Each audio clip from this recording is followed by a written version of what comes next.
Ladies, gentlemen, after the wonderful drink and food yesterday night, two excellent speeches, one from Lisbon, the other from Dublin, and a standing ovation to whom, I do not really remember, just to whom was it? We don't remember, but standing ovation was good too. Where are we? But it's obvious where we are. We are under a blue sky, if not heaven, maybe paradise. But why? Very easy. About 17 years ago, in this very same room, was created the Florence Forum. What for? To see how we are going to build the internal market for energy. It was power, by the way. And we as Europeans were willing to do it since 1996, but we didn't know how to do it. The idea that we need rules to make a market work was not that popular, and even if popular, we didn't know how to do. So Florence Forum was born exactly in this room. Then, a little later, even 11 years ago, was born the Florence School. What for? The national regulators for energy were pretty aware that their ultimate job was to build the European market, but they were national authorities, and they knew only national regulation, and everything they were doing was national only. So they did feel the lack of Europeanization of the building of the internal market. So they did decide to create their own school to self-Europeanize. That's wonderful. And by the way, it shows what is Europe. Europe is more a project and a change, a path than the past. So they did create this school, and being there, this school did grow. And today, this school is not only energy, but also climate. Energy is there, and climate here. Well, okay, and then what else? But what else? The challenge we have today is much bigger than building a market. I will say building a market is mundane. We have markets on Earth since millenniums. The difficulty was for power, because the market for power is tricky, but we have markets since ages. So where is the challenge? The challenge is not to build a market which is a tool. The challenge is to deliver an outcome. What we have, the big challenge we have, is climate action.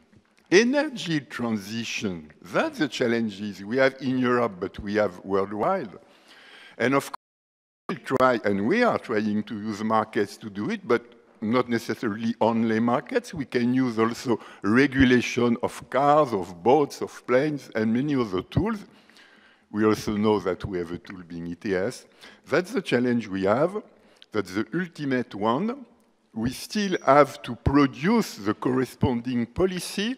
We are still at European level very shy into combining energy and climate tools, market tools and non-market tools. Let's say pushing energy efficiency, we're having an efficient standard for engines and other devices.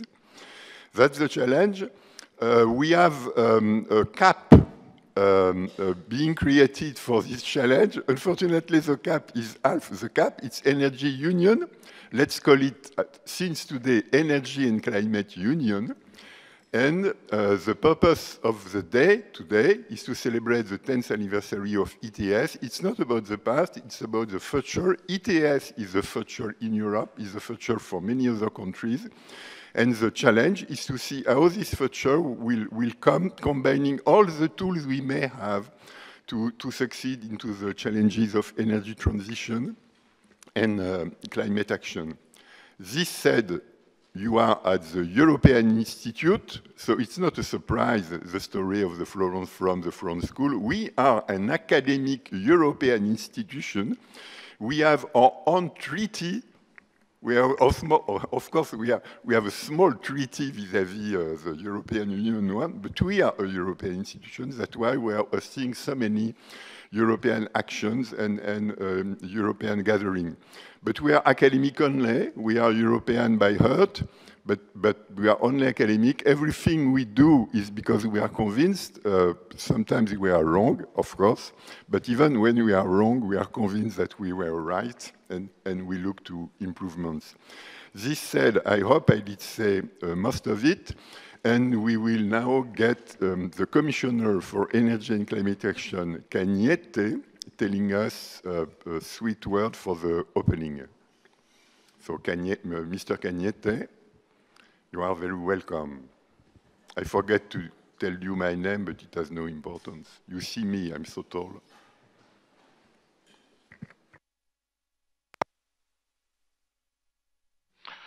Dear conference participants, the European Union emissions trading system, known by all as the EU ETS, turns 10 this year. It is the cornerstone of the European Union strategy to reduce emissions of greenhouse gases. With key reforms to the system being considered, this conference is well-timed and important. I would like to briefly touch upon three questions. What made the European Union ETS possible? How has the European Union ETS worked? What's the name for the EU ETS? So what made the EU ETS possible? The EU ETS is the world's first major carbon market, and it remains the biggest one with over 3/4 of international carbon trading. I want to recall its very special nature. It is a market, but created for a policy purpose. And it guarantees that the policy objective is met, while leaving the actors in the market the flexibility how best to contribute. Thereby, it ensures that emissions are reduced at least cost. The current size and form of the emissions trading systems are the result of a gradual evolution, of learning by experience, and of strong support and involvement of all actors, many of whom I understand are present in Florence today. In that process, we have gone from the development of national allocation plans, followed by our harmonization of the rules at the European Union level and the inclusion of additional sectors and greenhouse gases. Interesting questions for the conference may be, looking back at the first 10 years, what are the key success factors that made each step in further integrating and expanding this market possible? Where did we change course along the way and why? These questions can of course be addressed from a more narrow perspective, but also from the bigger picture of the developments in Europe in the past 10 years, where the need to tackle climate change and the coupling of emissions from economic growth stayed firm on the political agenda despite the changes in economic circumstances. Let's now have a quick look at how the European Union ETS has worked. Here, in my view, it is a matter of perspective whether you see the glass as being half full or half empty. On the one hand, the recently published data on 2014 emissions show that the ETS is again on target in delivering substantial emission reductions. Europe is well on track for the 20% target in 2020, and the ETS has played a big part in this. Looking over the last 10 years, emissions have gone down while the European economy has grown. At the same time, the impact of the economic crisis that started in 2008 resulted in the build-up of surplus of allowances, which grew over the years to reach some 2 billion allowances in 2012. This growing market imbalance, along with a weak price signal, started the public debate on policy options to solve the problems the European Union ETS was experiencing. The system was not sufficiently driving investments in low-carbon technologies, and new national policies risked undermining the level playing field in Europe. The first step to meet this challenge was the short-term solution of postponing a certain amount of allowances to be auctioned, which has become well known as backloading. I know this was labeled by many as market interference, but we should not forget that the purpose of this market is to drive cost-efficient emission reductions also in the long term. Therefore, I'm happy that we have recently reached a political agreement on the structural measure to make the supply side of the system more flexible and resilient, namely the establishment of a market stability reserve. Like the overall ETS rules, the market stability reserve is based on clear rules and aims at regulatory certainty and predictability. As the legislative debate in Brussels concludes, I think this conference is a perfect setting for you as a group with a wide range of expertise, academic, regulatory, economic, and other perspectives, to discuss where we now stand. What is your analysis of where we stand in terms of how the ETS is working? Is the glass now at least half full? What do the outcomes of the system so far tell us about the system mechanics and its strengths and weaknesses? This brings me to the final question. Away from the day-to-day discussion on the carbon price and the surplus, as well as headline targets, with the reform ETS, do we have the tools needed to put the European Union on track towards a low-carbon economy? In this context, let me quickly talk about what's next for the European Union ETS. Besides the market stability reserve, further changes to the ETS will be necessary to reflect the headline targets and the architecture of the climate and energy framework for 2030, agreed by European leaders in October 2014. As I promised at the start of my mandate, and now that the market stability reserve has been agreed, the Commission is working hard to put forward a proposal for the ETS before the summer break. That proposal will be based on the clear guidance of the European leaders, built on well-established cornerstones of the system as we have it today: adequate protection of sectors exposed to international competition, maintaining the incentives for further increasing efficiency through the benchmarks, targeted innovation support, and support to modernize the energy sector. One thing is clear: the ETS remains at the center of Europe's climate and energy package for the next decade and beyond. Of course, we all have our eyes on the Paris conference later this year, where we hope to agree a new international climate deal in the context of which all countries make ambitious commitments and progress can be tracked and reviewed. In that respect, I am also very pleased and encouraged that the European Union ETS has served as an example for other countries and regions to put in place carbon markets. Perhaps, in 10 years from now, the EU ETS will be one among many carbon markets which will ensure a low-carbon transition for all economies. We can have big hopes for our 10-year-old. I wish you a productive and challenging conference and look forward to hearing what the outcome of the discussions will be. Thanks too much. Ladies and gentlemen, here at UI and the Front School, we are using all 21st century communication tools. So we tweet more than 8,000 in the energy area. We podcast, we webinar, we online. We have the world's first online course for power regulation. It is a course taught at MIT by Ignacio Pérez Arriaga, but being put online here at the European Institute. And today you are streamlined, which means that everybody can access what we are going to say. We expect 300 people following us all the day on this communication tool.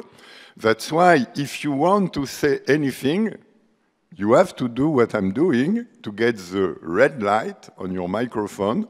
This way you will be streamlined and the audience will follow what you say. It's very important because when you are not in the room, any interruption of the flow, it's painful for the audience. It's not the same as being in the room. So not to push people to interrupt the communication, you have to take care to this. Now my day is over. I will sleep on my chair, and I will do. Yes, I know. I'm joking. I will do something to end it. I will give the floor to my own director, the Director for Applied Research, Applied Studies at the European Institute. We are a leading institute for applied research in European affairs, Brigid Laffan. Thank you very much, Jean-Michel, distinguished guests, dear colleagues. It's a great pleasure for me to welcome you to the Badia Fiesole this morning. The Badia was constructed, its construction was funded by Cosimo the Elder. He hoped at the time that it would be a home to excellent and lettered men. I'm very glad to say there are now some lettered women here as well. This complex has also, it was the site where Charles V sequestered his troops during the siege of Florence. So this is a very ancient building, and it has seen much discussion on many of the big topics of the day. And for that reason, it's a very appropriate venue for this conference on looking back 10 years of EU ETS. We're delighted to host it in collaboration with DG Climate. We're very appreciative of the support of Jos Delbecke, the Director General. The Climate Policy Unit at the Florence School under Denny Ellerman engaged from the beginning in evaluation of EU ETS, and we look forward to continuing this work.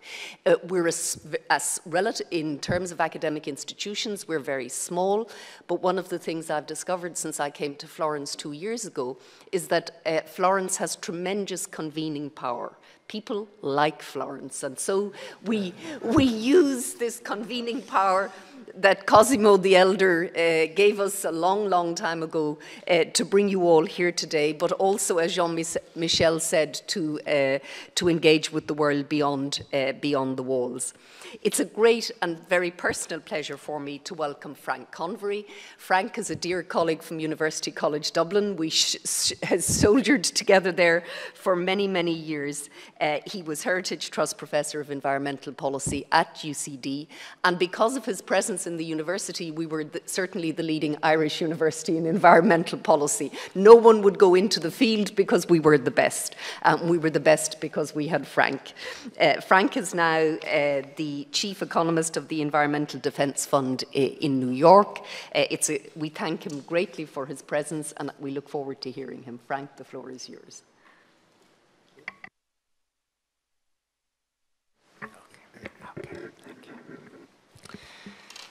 Thank you very much indeed, Brigid.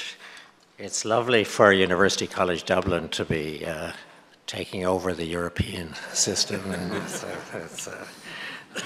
I'm proud of Brigid and her.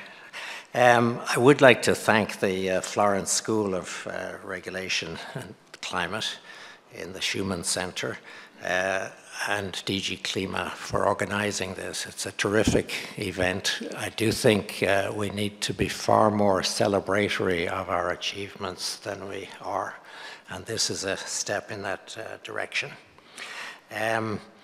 Our motto, I think, should be, and it comes from Dales, the Canadian economist who was the early intellectual developer of emissions trading, but he said if it's feasible to establish a market to implement a policy, no policymaker can afford to be without one. And to me, that is the essence of why we're here and what the power of our insight is. I think the program structure is terrific because we're talking about what made it possible, how did it work, and what next.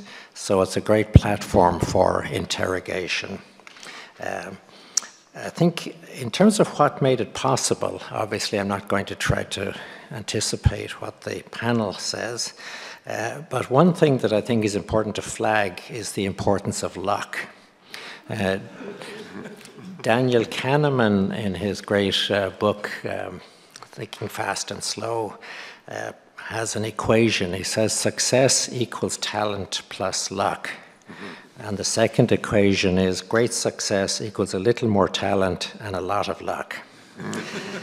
And I think we've had some luck in the pilot period. The economy was growing in Europe, and there was evidence that you couldn't support the premise that trading was damaging the economy. We got that kind of run of outcome. And then, of course, we've had horrible luck since 2008 with the economic recession and so on. I think it's important to recognize those two dimensions because being lucky means you should be humble about outcomes, but when you have horrible luck, it's important to understand that it's a powerful explanator for things that aren't going as well as they might have. The second kind of insight, I think, from what made it possible is the importance of planning and strategy. When Denny and I and Christian Depertuis were doing our book, we kind of were forced to interrogate the process through which this scheme came into being. And Peter Viss and many others were heavily involved in this. But the essence that comes through is just the careful thought and planning and the kind of step-by-step approach that essentially made it possible. Muhammad Ali observed that the fight is won or lost far away from the witnesses, beyond the lines, in the gym and out on the road, long before the dance under those lights. And that kind of thinking is very, very evident in getting to where we are now. The third and final point I'd like to bring up, which is slightly chauvinistic, but is very appropriate for where we are, I think, is the value of academic research and the associated networks in moving an agenda forward. The academic world is incredibly contrary and difficult to manage. I love a quotation from a former colleague of mine at Duke University, Stanley Fish, and he spoke as follows about his role as a manager of academics at Duke University. He said, "If one listens to academics, one might make the mistake of thinking they would like their complaints to be remedied. But in fact, the complaints of academics are their treasures. And were you to remove them, you would find either that they had been instantly replenished or that you were now their object. The reason that academics want and need their complaints is that it is important to them to feel oppressed. For in the psychic economy of the academy, oppression is a sign of virtue." So I think it's a very perceptive observation, and it means that the interface between the academic world and the policy world is quite challenging. But I think in the European development of the scheme, I and many people in this room, Carlo Carraro and others, were involved in these kind of networks where we tried to bring the academic world with the policy and business world and the NGO groups to broaden and deepen mutual understanding.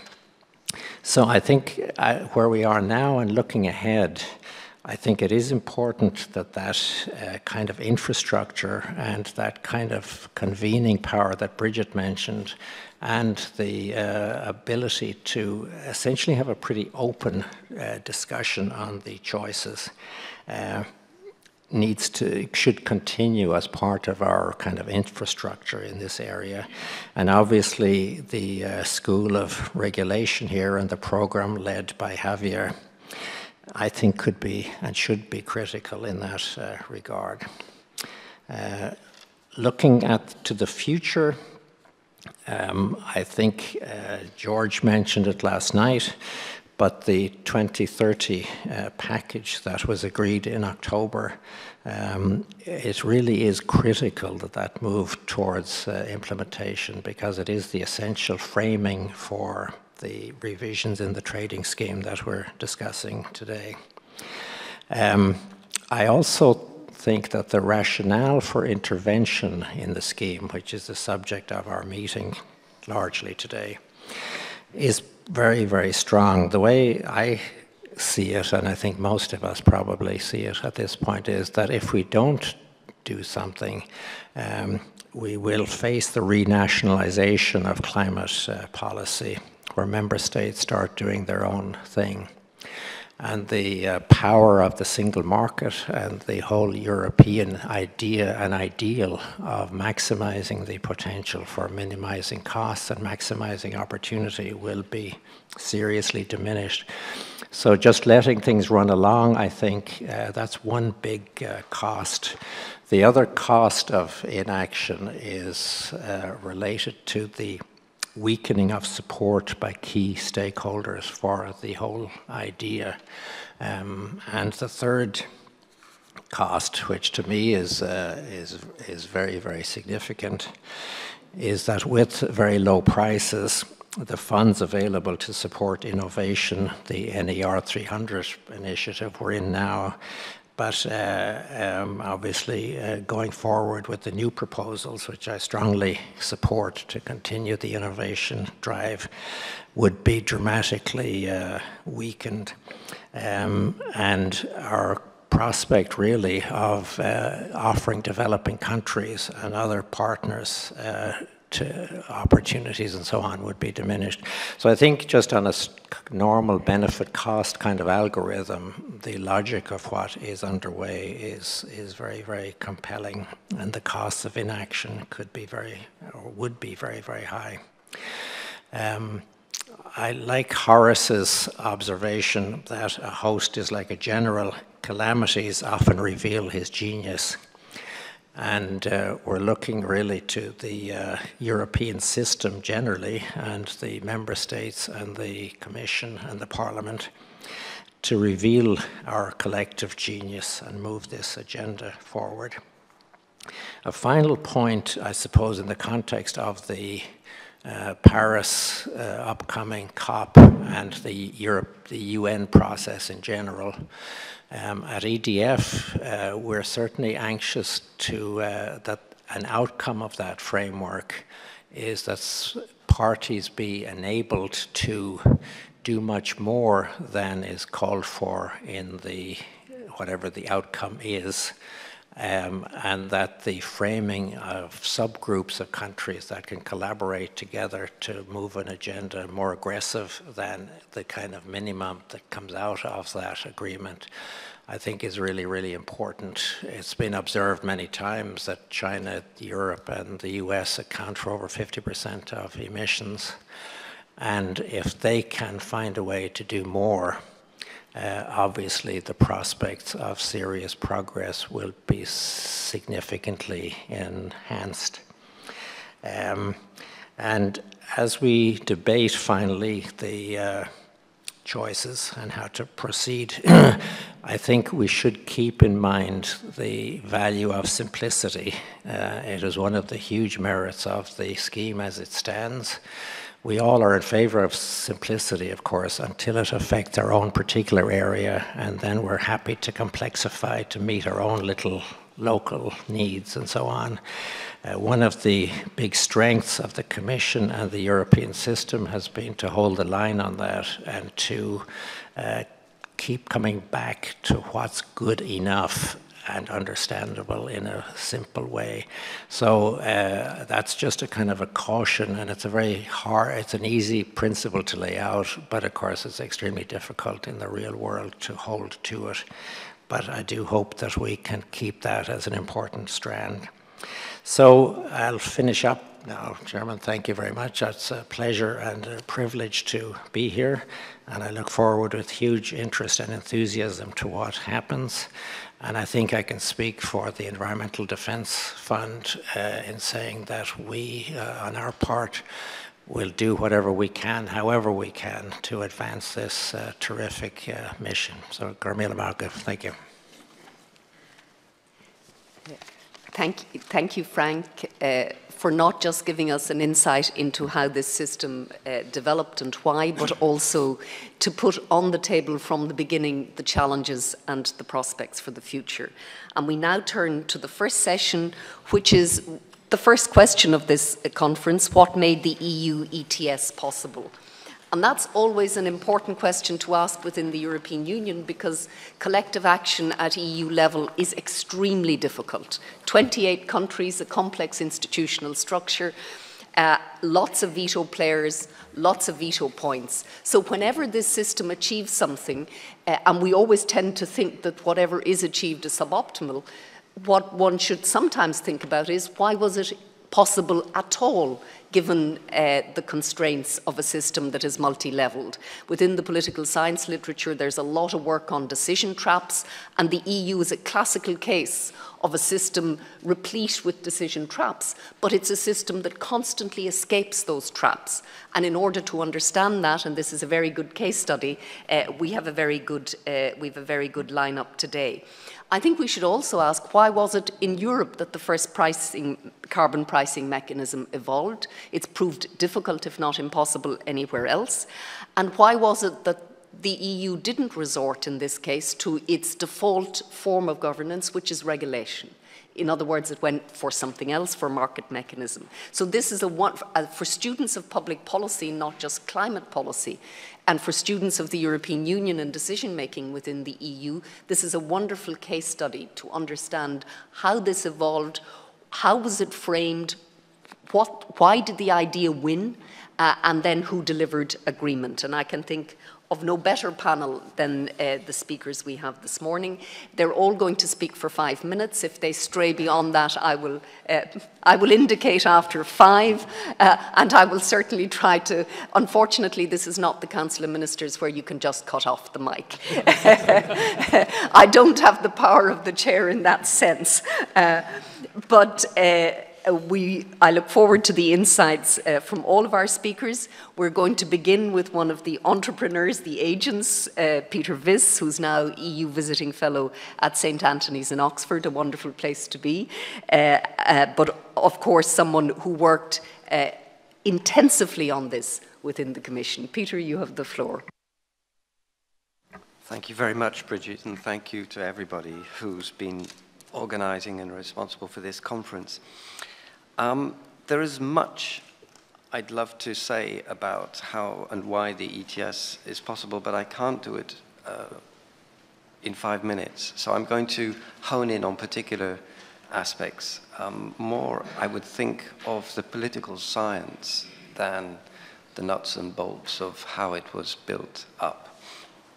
The first point I would make, and Frank did mention it yesterday evening, the advent of the ETS has to be seen in the light of the failure of Europe to agree a CO2 energy tax in the 1990s.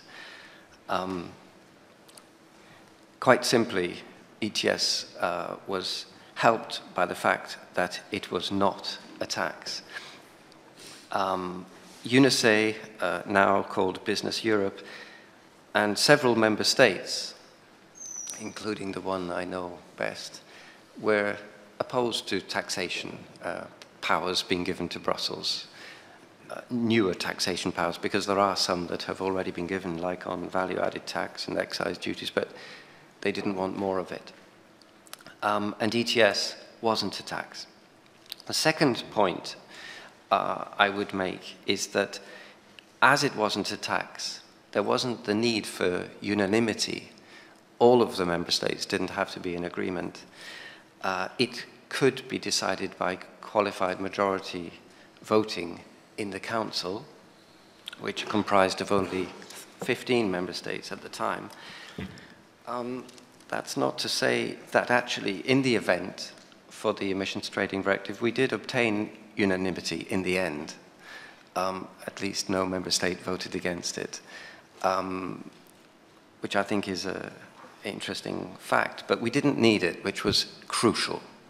Now, we did discuss within the Commission, I hope I'm not saying things out of turn, but there was a debate whether or not it might have fallen under unanimity, because auctioning looks very like a tax to some people if the government is auctioning. And I think the debate isn't entirely silenced on it, but we maintained it wasn't a tax. And one of the characteristics of the ETS in its first manifestation that helped it not appear like a tax was free allocation. There was very little auctioning. And what auctioning there was voluntary. So that helped keep it in the realm of environmental regulation and not a taxation at the European level. And the third point I'd like to make is to look at the Kyoto Protocol. Of course, that was the enabling framework within which we acted.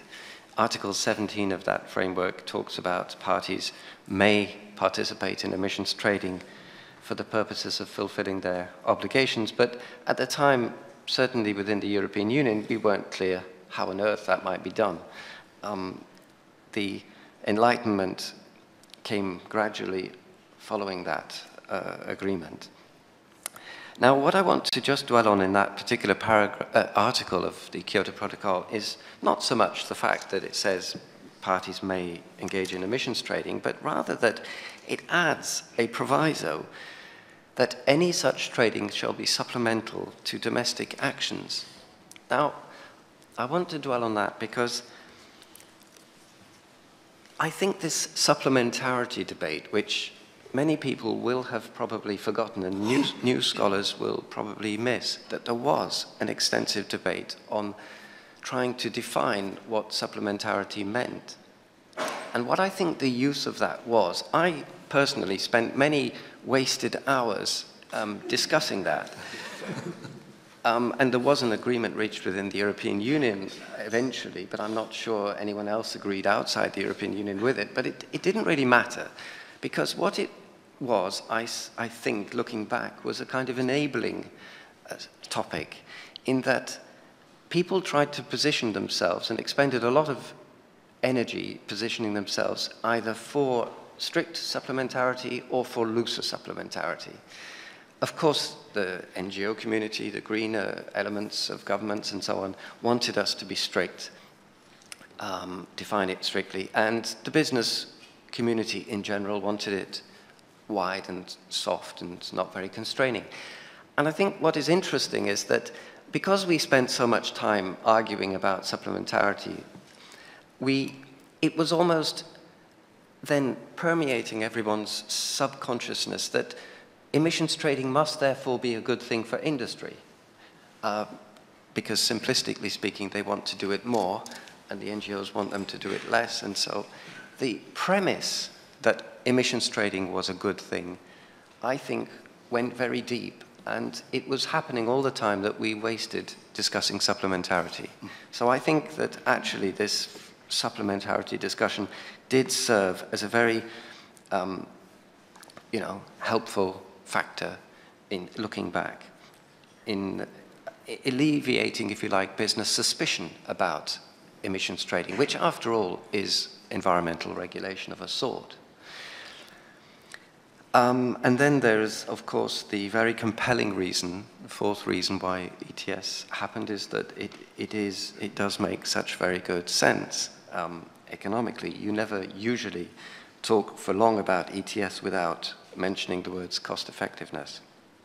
And there we had very much been learning from the US and its sulfur trading scheme, of whom several of the important actors are here present in the room.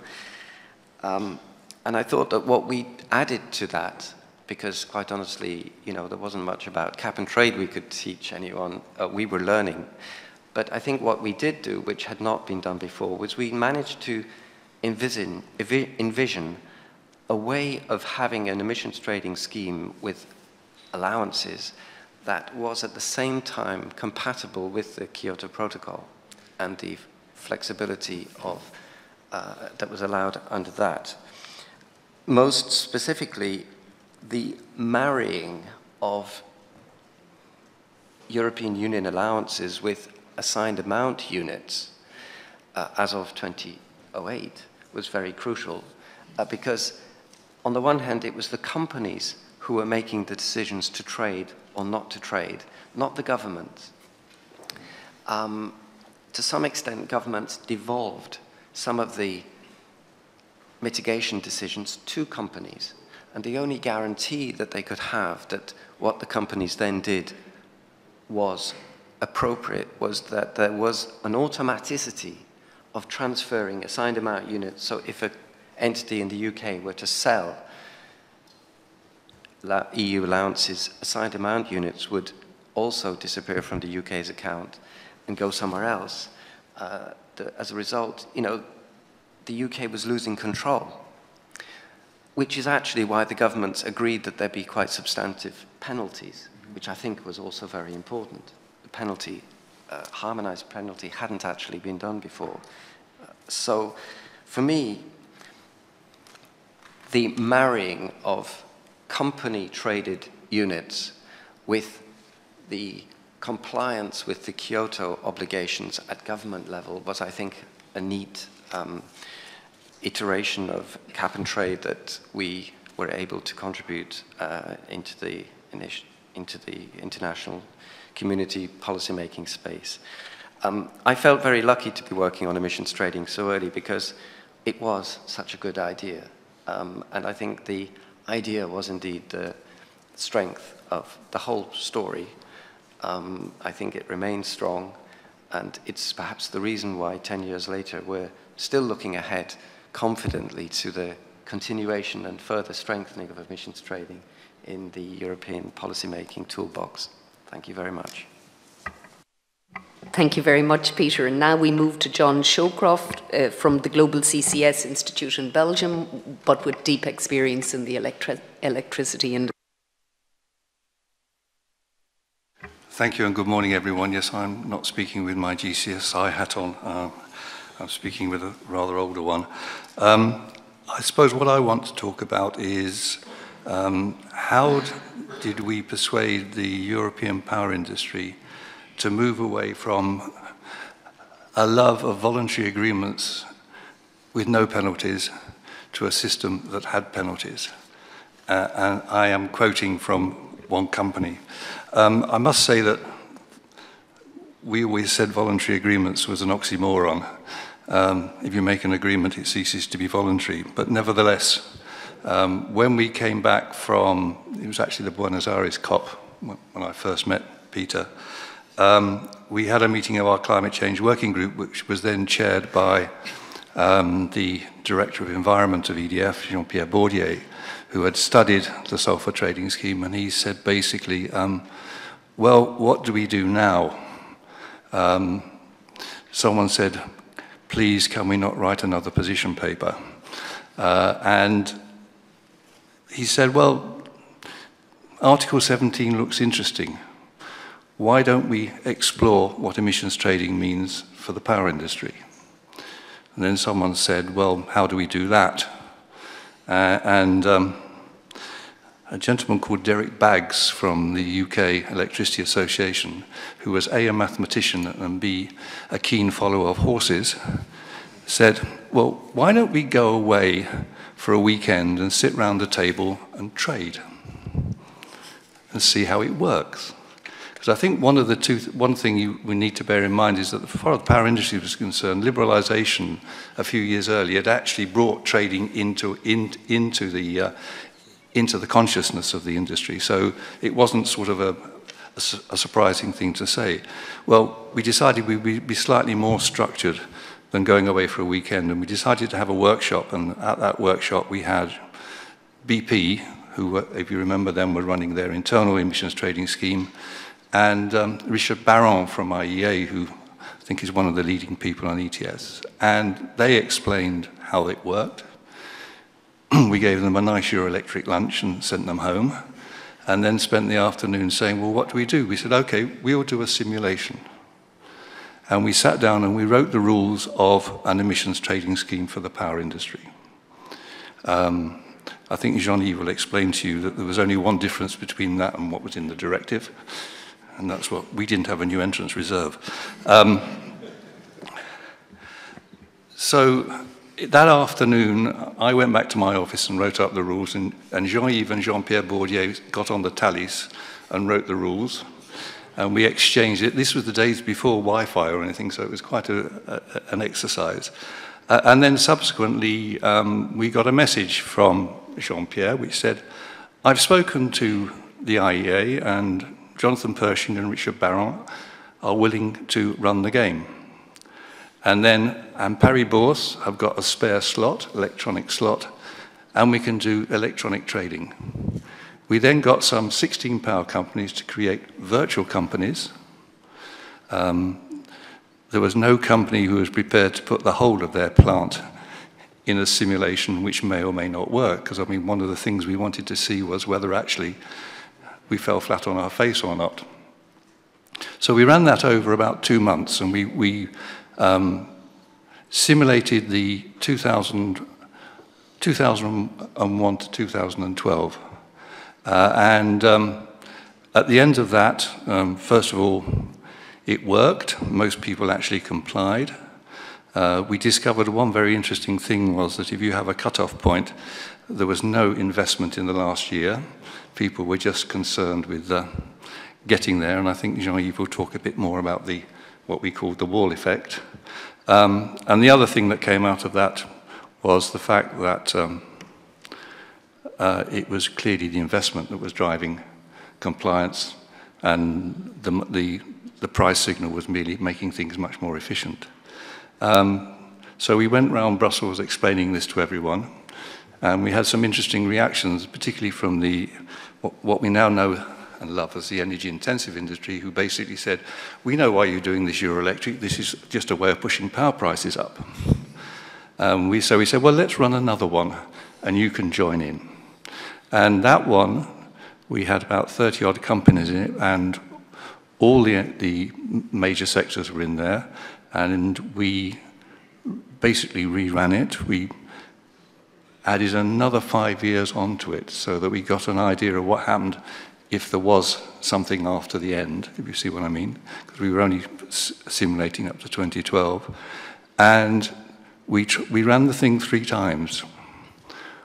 Once with free allocation, once with benchmarking, and once with auctioning. There's some very interesting results if you go back and visit GETS2 and see what the impact of those 3 allocation methods are on both the price of allowances and the price of electricity. Again, the same results came through.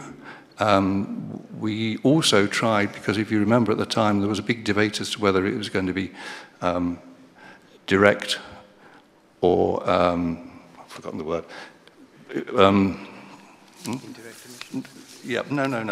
Sorry, I've got the word in here. Yeah, whether we had absolute targets or specific targets. Because if you remember, the industrial sector is very keen on specific targets. And the funny thing we found was that none of them actually wanted to take those targets. They all wanted absolute targets in the simulation. And we actually had to persuade someone to take one. And we even modeled the UK gateway, which we proved fairly consecutively that it didn't work. So with that, we actually had certainly the power sector pretty much comfortable with emissions trading. And out of that came at least 2 position papers, and I'll finish with the image of the then German chair of the Climate Change Working Group with our position paper on the directive. And he said, I now take off my German hat and put on my chairman's hat and declare this position paper adopted. So I'll leave it there. Thank you. Jean-Yves Caneill from Électricité de France.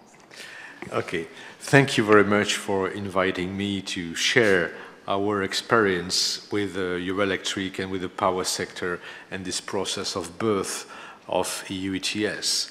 And I think that if I want to summarize that in some words before giving you some highlights I'd like to share with you, the EU ETS was made possible because it was a collective discovery process on a new issue, which after all was quite controversial at the time in EU and in all the member states.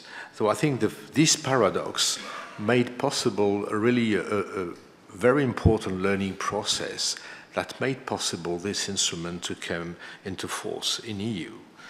So I'd like to take the point of view now from the industry, from the power sector, and how we use this platform that John has described just previously as a tool to learn within the power sector, within the industry, and also to share with others. It turns out that in the last years, I've been working with people looking at things through organization theory, management theory, performativity of economic sciences. And they have taken the GETS experience as a test case in order to apply this theory. And it turns out that we have very interesting results. And these papers that will be published in the coming months show that this platform has played a strong role in capacity building at different levels. First of all, for the companies itself, when we start these first experiments, in fact, it has been a very interesting tool for building the issue within the companies. It turns out that in many companies, we had to organize ourselves in order to use this tool in the simulations on our virtual power plants and mix. And it was a very interesting experience to meet people from the generation division, from the financial division, from the optimization division, in order to see how we should use this tool if it comes into force one day. So these experiments have been quite useful within the power sector itself. A second role of this platform has been to extend the learning over the power sector with industry. The second experiment, which was with 40 actors in Europe, was quite big, was quite interesting, quite rich in terms of using the different instruments. And I think that industry also learned to use the instrument, but also the financial actors. So it was a second level of capacity building.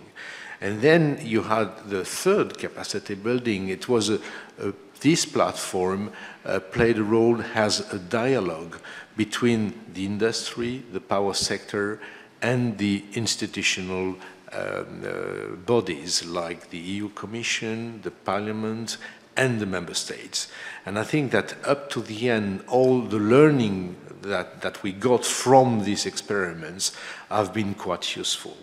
And I think that if you going now as my third statement, if you look at this creativity that was running into the experience, I've been surprised coming back to all what we've done, all the important features that we depicted in the simulation, and all the ideas that came together, the creativity of all the people in order to put forward some interesting features, like, for instance, the credit-based mechanisms, like the domestic project that came as an idea from one company, from Caneill, I remember, and also the way the experiments have been depicted, very important feature that play a role today in the discussion for the future, especially the wall effect that we discovered in the first simulations, where, after all, people were using at the best the instruments, and it comes out that there was no target after 2012. And then there was a lack of investment at the end. If we would have continued, I think we would have got a problem. So I think that this feature that we tried to correct it in the second experience, that didn't show up very much improvement, by the way, and I think we highlighted that as an important feature. We need to get visibility on the long term, even if the regulation is set up at a specific year, you need some visibility on what's going on after. It's quite important. And I think all the debate we had recently in EU in order to try to correct many things in the directive lies in the fact that if this visibility is done, then the actors can make right arbitrage between the short term and the long term. So I think it was a very important feature we discovered in the simulation and we highlighted in our results. We had also other creativity that couldn't be implemented in our simulations, like the interaction with other policies. But I found in my archives at least 2 proposals to make in the simulation interaction with green certificates. I think if we should have done that, maybe we would have learned more in order for giving insight in the EU regulation. So I think that, you know, the way that the power sector has involved very strongly in this, in the creation of this instrument was, I think, very important to build up the political debate after that. It has been very important for the power sector itself, for designing their own strategy when the directive came into force. And also, we could show that it was possible to use really this instrument as a way to to drive the reduction of emissions that was set up in the EU regulation. So I think that I will stop there and will respond to questions after all if there are. Thank you. Thank you very much. And now Bob Bradley, Senior Policy Advisor, Ministry of Foreign Affairs. Thank you very much. I should clarify at the outset that I'm a former senior advisor with the Ministry of Foreign Affairs, and I think it goes without saying that I'm not speaking on behalf of the UAE here. In fact, at the time of the passage of the directive, I was working with the environmental community in Brussels, and so I want to speak a little bit from that perspective. But I'm really, first of all, most grateful to be involved in this event, but also struck by an incredible number of conflicting memories now looking back on this. I spent much of my career since then failing to get similar systems of similar ambition implemented in other parts of the world. And one of the things I just want to talk about very briefly first is what made it necessary. Because Frank referred to the importance of luck, and he's undoubtedly correct. But luck has to be accompanied by that noble determination to charge ahead regardless of whether you really know what you're doing yet. And that, for most of us, I think, involved in that process was a big factor. Certainly, it was in my case. The first question is what made it necessary? And Peter referred to the fact that, you know, many of the same protagonists involved in putting together the ETS had spent the best part of a decade trying to get taxation onto the agenda at the EU level, which didn't work for quite specific political economy reasons within the EU. Many member states already had taxes of that kind. So we were dealing not with a sort of blank slate ideal policy design, but rather with quite specific policy constraints. That was reflected with the fact that there were a couple of consultants and think tanks that were commissioned for reports beforehand and came back and said, of course you want to design an upstream system with full auctioning, and the response was, well, that's a lovely thought, I'm going to pin it to my fridge, now here's your downstream system. Now, what made it possible, I don't want to harp on this point because it's been made before, but it can't be stressed enough that the leadership of Jos and his team in the Commission is, I think, the single most important factor which has frankly been missing in some of the other attempts we've had around the world. Without any disrespect to the Obama White House, for instance, having been very closely involved with the Waxman-Markey bill, there was not the same kind of engine, the advocate, the basher together of heads that created a kind of common sense of direction around which people could cohere, and that was absolutely essential in the case of the EU ETS. For the environment community, it was quite a challenging policy change that happened over a fairly short period of time. For many in the environmental community, it had taken many, many years to get to even to the idea that taxation was a reasonable way of addressing pollution. For many people, it represented simply a way of buying your way to a right to pollute, rather than being constrained by absolute levels of health impact or what have you. And that had become, as many things do in the environmental community, quite a theological divide. Emissions trading then suddenly represented another quick about turn. Suddenly, many people who had not really gotten on board with the idea of pricing in general were suddenly being asked to look at a system which is infinitely more complex, and as we've seen since in its implementation. And one of the things that was most critical in that was essentially the legitimization that was given to it by the Kyoto Protocol. Many in the environmental community were not sure they were crazy about pricing. They certainly weren't sure they were crazy about emissions trading, but they did want the Kyoto Protocol to succeed. And I think the Commission was extremely skillful and thoughtful in the way it engaged with that community early on. The Kyoto Protocol, it's easy to forget, was largely an American-authored document, which is why it looks like the love child of the Montreal Protocol and the Clean Air Act. But it was that feature of emissions trading was something that was, I think, seized on with great timing and caused really quite an accelerated debate within the environmental community, which got people on board in a way that I think would probably not have been possible without the sort of external deadlines that were applied by the need for the EU to be a champion of the Kyoto Protocol. The last point, and it's one that's easy to forget sometimes, is that the emissions trading system was never a standalone policy. And it was critical, I think, to the success and the support of the system that it was always couched within a broader European climate change program. I think that's been immensely important for practical reasons, because an emissions trading system, like other market-based mechanisms, is good at flushing out emission reduction possibilities where you didn't necessarily see them. That's what it's for discovery.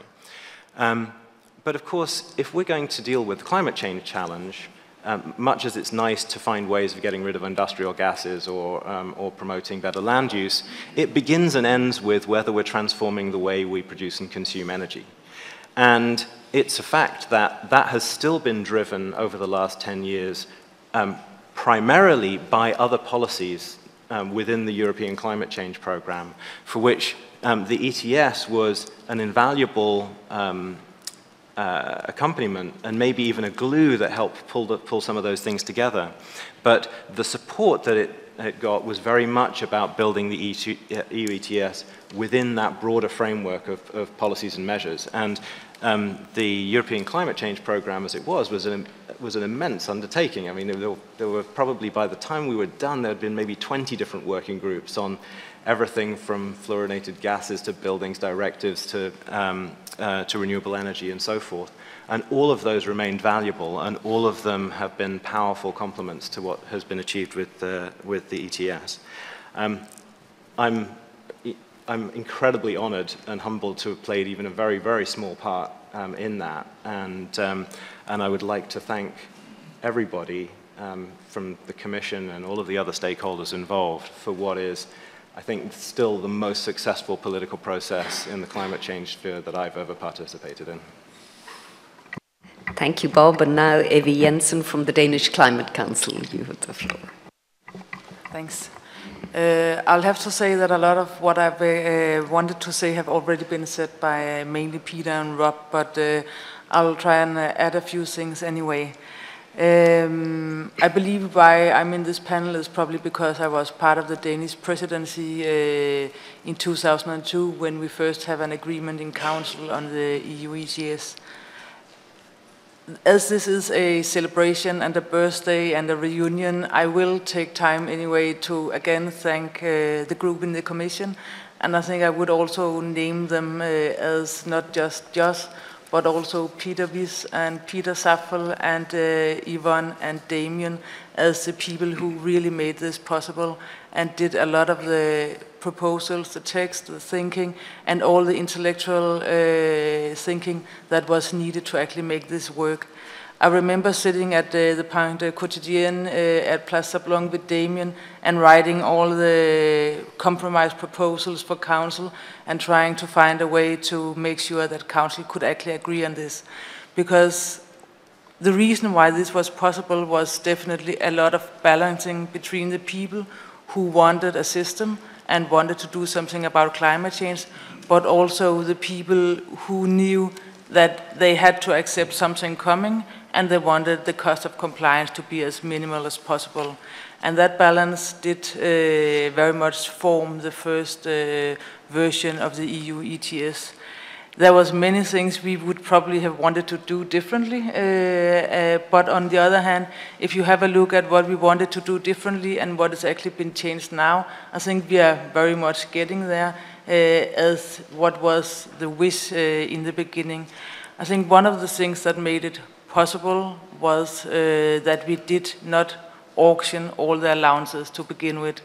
We were many who would have liked to see that, but on the other hand, it doesn't really have a lot of environmental effect to auction. It's more an economic discussion, and that was one of the things that was worth giving away to have a compromise in the first round to have an ETS, which could then be improved gradually afterwards. Another thing was that you would have to compromise on the national and the EU level on who decided what. And I think the national allocation plans were one of the things that made it politically possible in the first round of the EU ETS. where member states felt that they still did decide who was getting what. After having done that once, I think they more or less realized that it was really nice to get rid of it. But apart from that, it was definitely one of the political ways to make it possible in the beginning. The whole cost of compliance was also one of the things that the intellectual understanding of an ETS was necessary to get especially the power sector to understand that this was maybe not a very expensive thing for the power sector. Maybe this was actually, even for a lot of the power producers, a beneficial economic thing.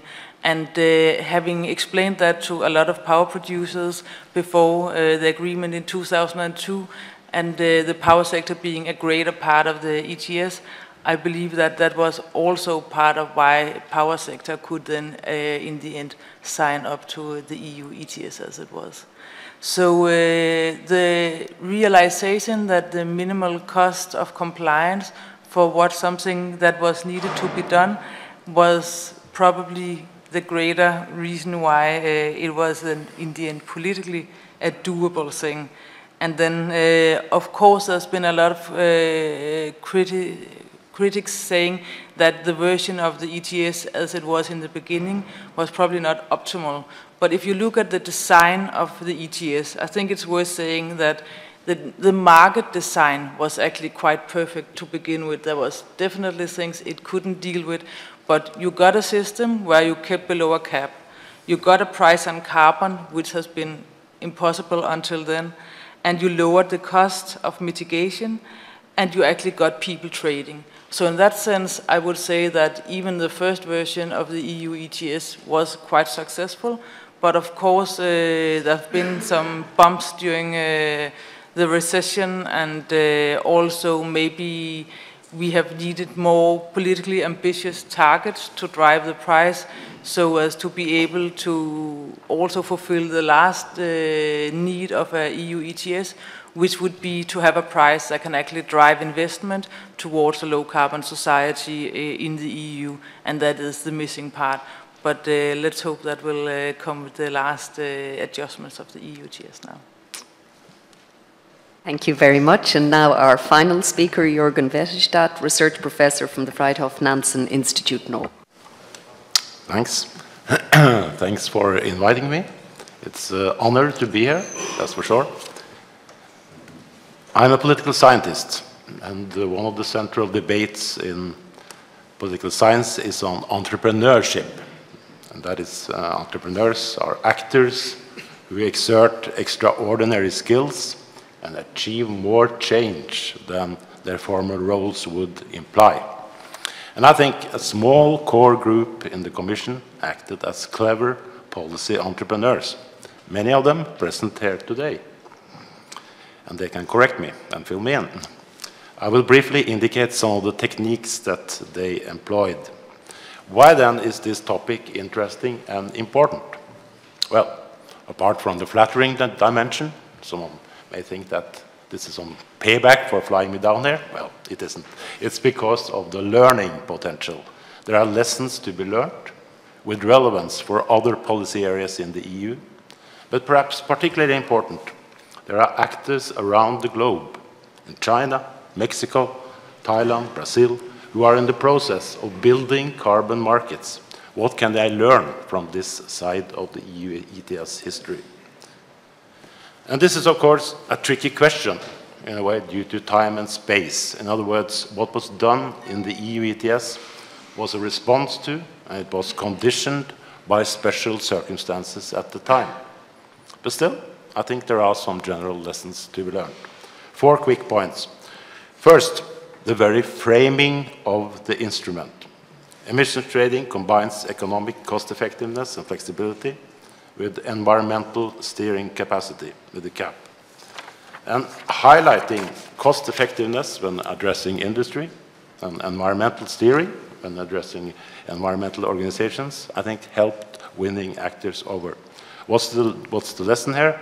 I think perhaps use the unique combination of steering and cost-effectiveness to fine-tune messages and bring aboard different target groups. Second point, alliance building. The Commission, of course, established close contacts with the power industry, the key target group, and John can certainly say more about this. But a broader alliance was also carefully forged by a steered stakeholder consultation. And this included also the energy-intensive industries, who have nonetheless continued to be a bit on the skeptical side up to this day. They are exposed to global competition, of course, and have increasingly referred to carbon leakage threats. So a question becomes if these industries could have been included in a better way. I'm just asking the question. A trivial, but perhaps still important lesson could be, give special attention to vulnerable target groups. Third point has to do with exploiting windows of opportunity, and this has been touched on before, and George mentioned it in his dinner speech also. Political windows tend to open after some sort of economic, political, or ecological crisis. And we know in the global climate regime back in 2001, the Bush administration and the US withdrawal from the Kyoto Protocol created such a crisis. And EU leaders and ETS entrepreneurs went on a tour of Europe and used the Kyoto crisis constructively as a central reason to embrace the EU ETS and being set up as the main instrument to implement Kyoto. What's the general lesson here? Well, be prepared for the unexpected and be ready to turn problems and crises into possibilities. Final point, using tactical retreats. As to the design, the Commission entrepreneurs clearly preferred to start with a rather centralized and auctioning-based design, reading in and between the lines on green paper, for instance. However, due to the newness and the uncertainty related to the emissions trading instrument, a clear majority of governmental and industrial stakeholders preferred a different and decentralized design, and the Commission backed down. And one might wonder if a more hardline insistence on an ideal model from the very start on had been carried out, then we would possibly have no ETS at all. And the patience, it paid off, because much of the ideal design was adopted in 2008. And this is why I and others have called the entrepreneurs tortoises, referring to the patience and the steady commitment to incrementally get the ETS design right. And here, I think the lesson could be, getting the ETS design right is a trial and error process which requires patience and tactical skill, and be ready to take one step back in order to make later advances. Thank you. Thank you very much. We've now heard of a set of fascinating insights into why and how this policy instrument came into being. And clearly, it came from blockage. It was a means to overcome the blockage. The blockage was no taxation instruments, not possible, and therefore, what else could be done? Fascinating account for within the industry, how it experimented to road test what the options were and what the problems would be. Also, the role of the Commission as this platform beyond governments, but with governments, with industry, with the environmental groups, to develop a policy and an instrument, and also in a way to tactically drive this through a very complex decision-making process, including the end game when you get to the Council, and the Council only deals with the really tough, difficult issues and how those are overcome, and they're overcome in the end in the EU through compromise. And the question then is, have you got an instrument that's sufficiently well designed that can be revisited? Because another feature of European governance is nothing is ever set forever. There's always a possibility of coming back, fine-tuning. And what I heard this morning was a lot of learning, but I also think there clearly was a lot of socialization among the actors, intense interaction between a key set of actors who developed a way of moving this, a means and way of moving this forward. Before giving the floor to the audience, I wonder whether any of the speakers want to either comment on what anyone else said, or would you prefer that I opened it to the floor at this stage? but you have a first. Okay, well then I think it's time to open to the floor. We have 40 minutes to discuss, and again, given that we are to focus on why this instrument developed. Please. Maybe just to add. Sure. My name is Benedict von Butler. I'm working for Mercury Energy, which is a big commodities trading house. But what I wanted to add is something from a time when I worked at Evolution Markets, which was a broker back then, and which is to add sort of to the collective memory, is that it reminds me a little bit that we're like celebrating a wedding anniversary, but the first kiss was actually much earlier. So, and this is a little bit, I mean, the trading system started 2005, but pretty much exactly 12 years ago, in May 2003, I was involved in brokering the very first deal. And I think this is an essential part. That one part is that the framework came to be, which is fantastic. But I think what also deserves credit are the guys who embraced it very early on, in 2003. And I just looked at some past presentations back then we gave in 2005 with already a price history. And so in all of 2003, 420,000 EUAs traded already in 2003. Which was from May to December, 420,000. I just checked. We had the same amount trading at 9:44.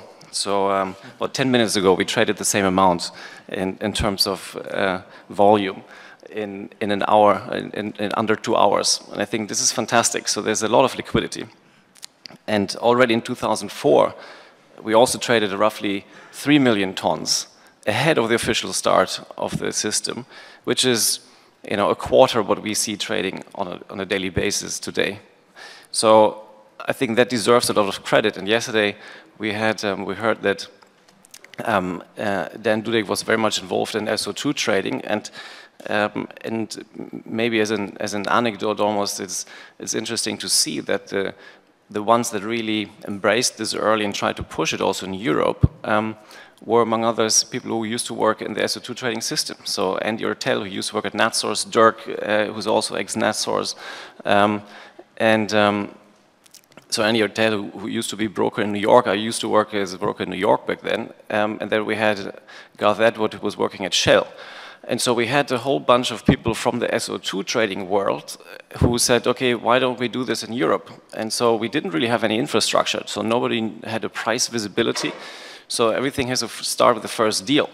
And so at that point, and the first deal, I mean, this was 50,000 tons, if I recall correctly, was about €5, and half of it was paid upfront in cash.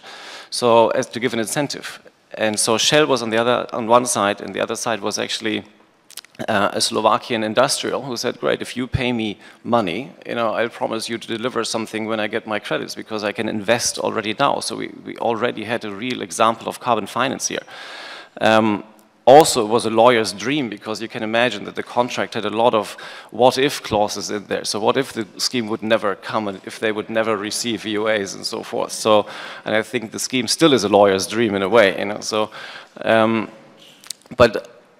but that is also just something to you know, the people who are actually putting money on the table to trade. I think this is something that really distinguishes this maybe also from a couple of other schemes that are coming up right now or trying to get off the ground, is that as these pioneers here already 2 years ahead of legal certainty, a little bit put their hands in the fire and said, okay, you know, I'll just do it.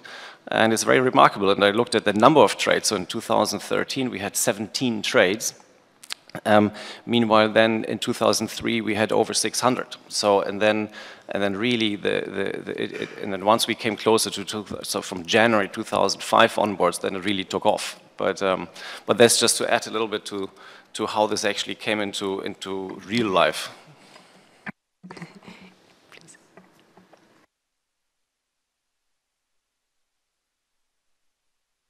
My name is Bryony Worthington, and I wear many hats, but today I'm not talking on behalf of my shadow ministerial role. I'm here representing Sandbag, which was set up in 2008 as a civil society group to engage with emissions trading policy. And my contribution is really just a question, because when we look at the ETS, I'm really interested to know why it was decided to put the sectors that we did in and not the other sectors. And it would be great if the people who are involved in those early days discussions could give us some insight into the discussions around about the time about the coverage of the scheme, because I think it's really pertinent to then understanding as it evolves going forward. Thank you. To answer that question on the sectors. Peter? I say yes, very cautiously, but obviously we were looking for large emitters of CO2, you know, that goes without saying. I think the policy choice that had to be made very early on was whether we would do it just with the power sector or whether we would do it with industry sectors. Now, all I would say was this concept was being developed from DG Environment at the time,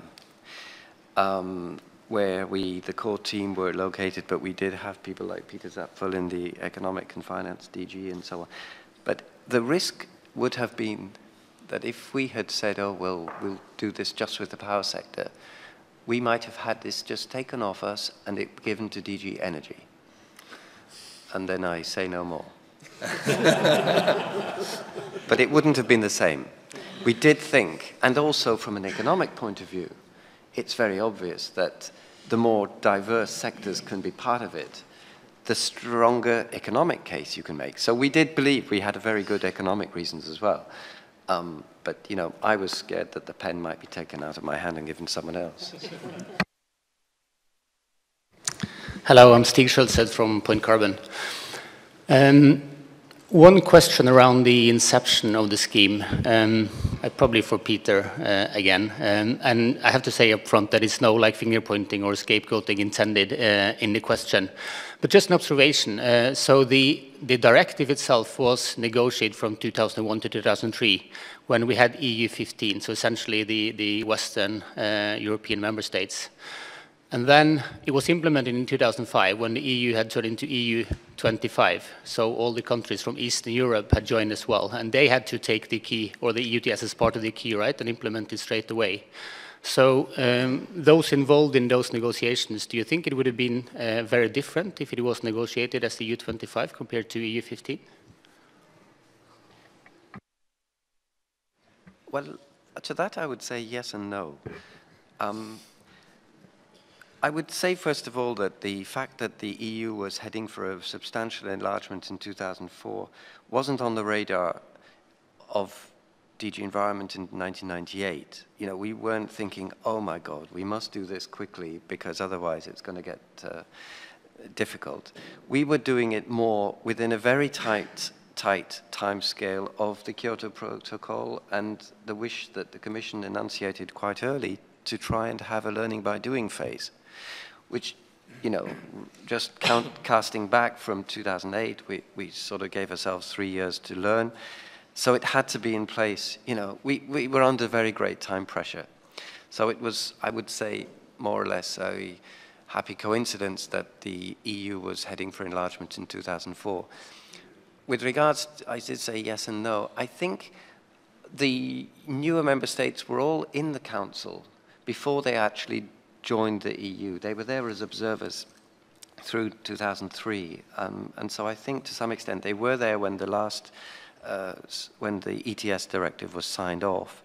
But I would say this, I think the learning process for them, in a way, was beginning, and that they would, I think, have been persuaded of the benefits of an emissions trading scheme as well, had we had more time to work with them as extensively as we could work with the 15 founding member states and the European Parliament's composition, which of course reflected membership of the EU. So, and I think the proof since then is that we can work with EU 25 and EU 28, as we now have. the Market Stability Reserve being the most recent example of that. So the case remains strong, however many countries there are, and of course the more countries there are, the more economic efficiencies can be gained. So for me, this would have happened anyway, but it might have taken a bit longer. That's all. Thank you. Stephen Smith from University College London. Peter's highlighted two important initial conditions, one being the failure of the previous carbon energy tax proposal, and the second being the existence of a clear model across the Atlantic in the US acid rain program. One perhaps rather more minor contribution to this may be the experience of the precursor UK emissions trading scheme, which ran for a few years prior to the introduction of the EU emissions trading scheme, which I think again illustrated the workability of carbon emissions trading, but I think was also particularly significant in changing the attitude of the UK authorities to developments within the EU, and I think that reversed or corrected a situation that had obviously been a major source of opposition to the carbon energy tax proposal. I think it is extraordinarily lucky that the Commission didn't follow the lines of development of the UK scheme, and I think particularly Frank Convery has highlighted the importance of simplicity. I think the UK scheme was ultimately undermined to a very significant extent by its complexity, which rendered it vulnerable to subsequent policy changes. But I think as a contribution to changing attitudes, it probably played an important role.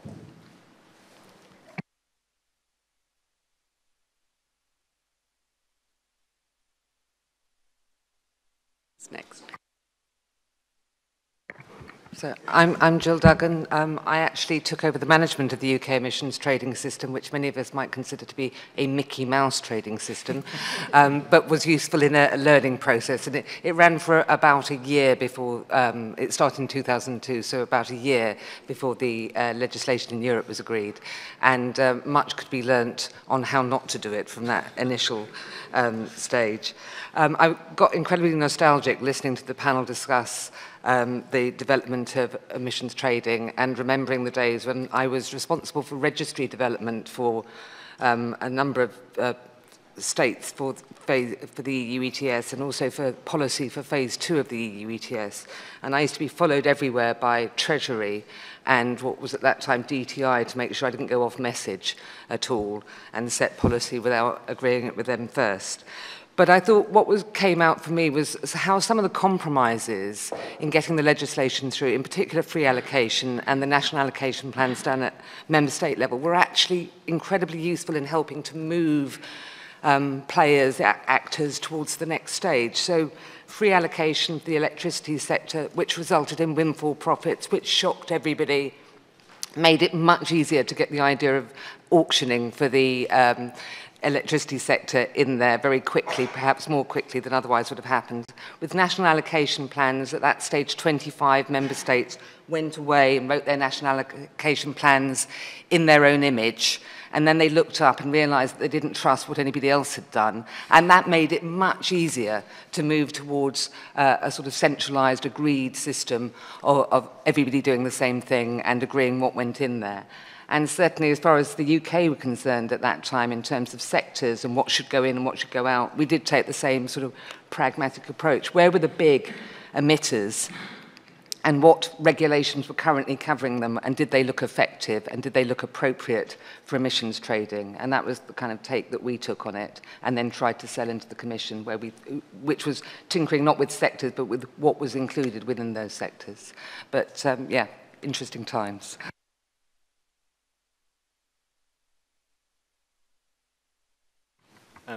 Thanks, and thank you for both of the last interventions raising the importance of the UK scheme, because I think all of us skated over it a little bit. It wasn't the only existing experience. Denmark also had a system.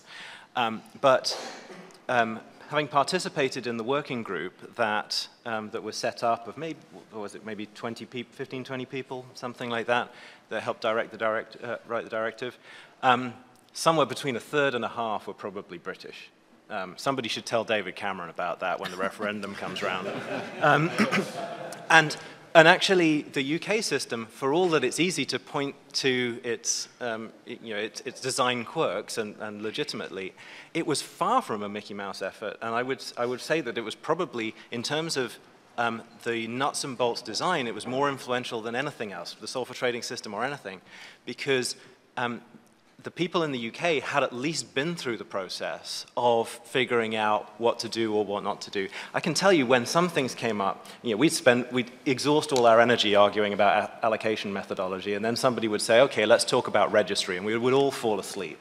And somebody like Olivia Hartridge, who I don't think is with us today, basically held all the power in the world because these were the only people who had actually been through this process and figured out what the implications were of making some of these more technical components work. So actually, in its quiet way, I think it was a highly influential system. And for all some of the big ticket design elements of the UK ETS didn't survive into the EU one, I think that experience was actually invaluable, and that the EU ETS would, I think, look different and probably less robust today if it wasn't for that experience.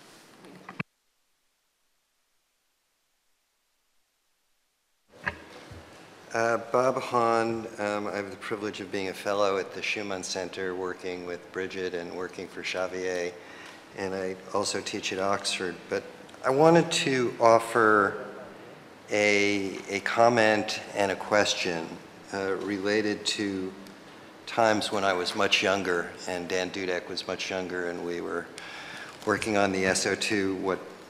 I don't think the words cap and trade had been invented then. So this was around 1990.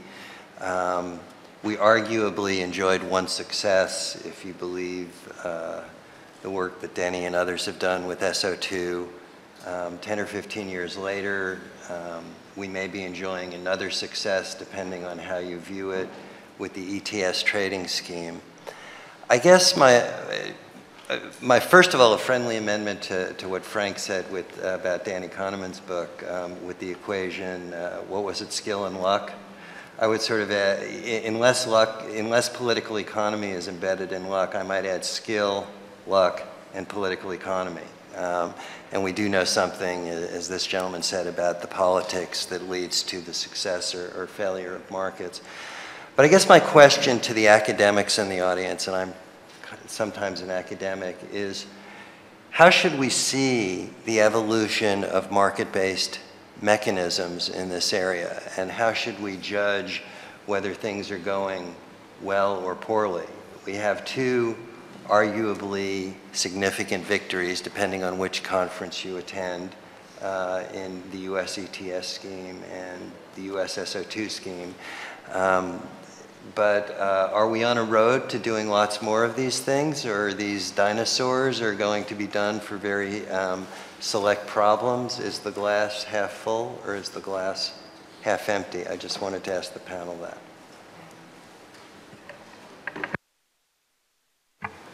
Hello, I'm Bill Kite. I'm president of the UK Emissions Trading Group, which is a body that works with the UK government to advise them on implementation policy issues in terms of emissions trading. And I was fairly responsible for a large chunk of the writing of the UK emissions trading scheme, and I thank Rob for his kind words about that. I'll agree with Jill as well. It did become a Mickey Mouse scheme. The scheme we designed in the early days was very simple, and I echo Frank's that, keep it simple, stupid. It failed because politicians wanted it to become complex. They wanted to mix other sectors into it, they wanted to mix other instruments into it, and it showed that absolute and relative targets cannot be mixed in the same system. So I think we actually taught the EU of what not to do. But we also taught them some of the things that should be done on the practical implementation of that. But in terms of why I think it succeeded in the EU, I think I've got three recollections of three key things which I think happened.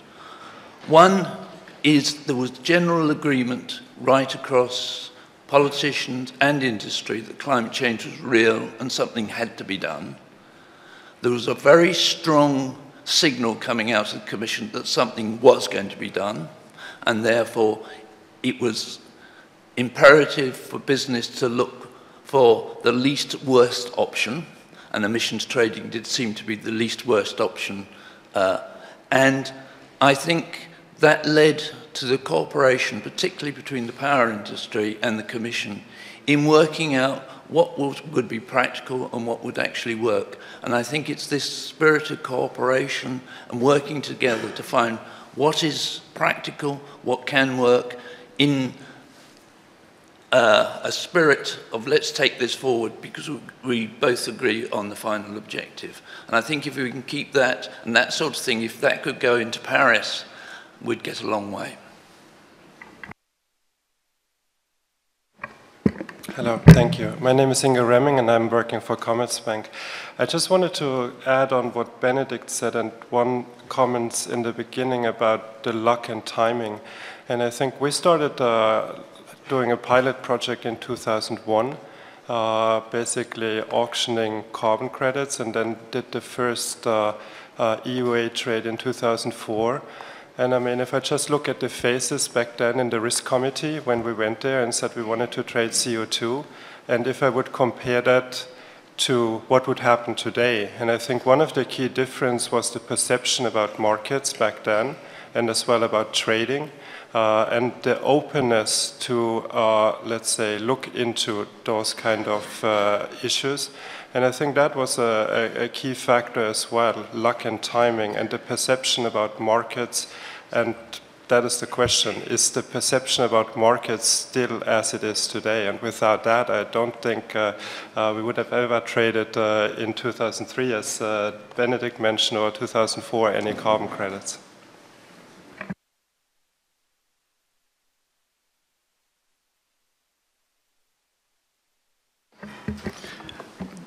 Thanks. I'm Dirk Forrester, and I currently head up IETA. And I think the two things I wanted to emphasize from this era, I was, as Benedict referenced, 10 years ago in a different role with a company called NatSource that was, I think, one of the early pioneers on the brokerage side of this. And we were involved in GETS 2. We weren't allowed to be in GETS 1. I think the power sector had its elbows out. They just wanted it all to themselves. So we tried to get in the door, but on GETS 2, we managed to get a role. And we put a young broker, Garth Edward, on the account. He was the guy trading it from New York at odd hours and learned a lot, made a lot of good contacts. Probably for me personally, one of the things that changed in that, we decided we should move Garth to London and help build a business in London. And on the way over, he somehow ended up getting recruited by Shell. So somebody had to take that role. So I moved it to that slot and moved to London and was involved in some of those early stage developments. And I think the two most important things, as I reflect on it, that I think the ETS accomplished was, first of all, this change in mentality in the business community. When I first was going around trying to get John Scowcroft's clients to sign up with us and do deals with us, it was like you would be lucky to get a $10,000 or $5,000 or euro consulting contract from Caneill or something. You know, they might hire you to come in and explain how to set up a trading desk or explain how a contract worked or something like that. But they really didn't spend much money. It was not enough to support a carbon brokerage desk at all. Then after the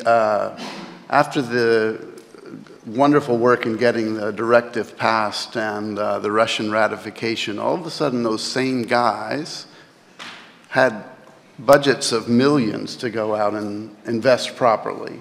They had serious obligations. They would pay what it took to avoid that penalty. And it was an amazing transformation to see every company develop expertise so quickly and to have boardrooms that were familiar with what a forward price curve was on carbon. Even though it was on the back of very thin data, as Benedict pointed out, it was a sea change. And I think that that has matured. It exists far more than maybe many of us appreciate how important that is to corporate planning. I think another part of that, and I should pay a debt of gratitude to Andre Marcoux for the role that I now hold that he used to hold in building up a professional class of businesses that work together through the association of IETA that I think played an important role. The other point, though, I wanted to make is that I think far more than just demonstrating how a cap-and-trade system can work for carbon, the ETS also gave the whole world a glimpse into it through experience of the CDM, and this hasn't been talked about. I think that was one of the most powerful things it did, was that open access to the market that gave so many people that opportunity. And when I think about the entrepreneurship, and I certainly agree with you about Joss and the Peters and Yvonne's entrepreneurship and moving this along, the real entrepreneurship was the companies that launched on the aim to raise money to go out and invest in faraway places and bring credits back, or those entrepreneurs that took the risk to hire people like me to go and do this. And it is an amazing thing. It must have been, Joss, for you, kind of like the people that invented the internal combustion engine when they first saw the spark that actually made things move. It was really impressive to see how business responded to it. Thanks.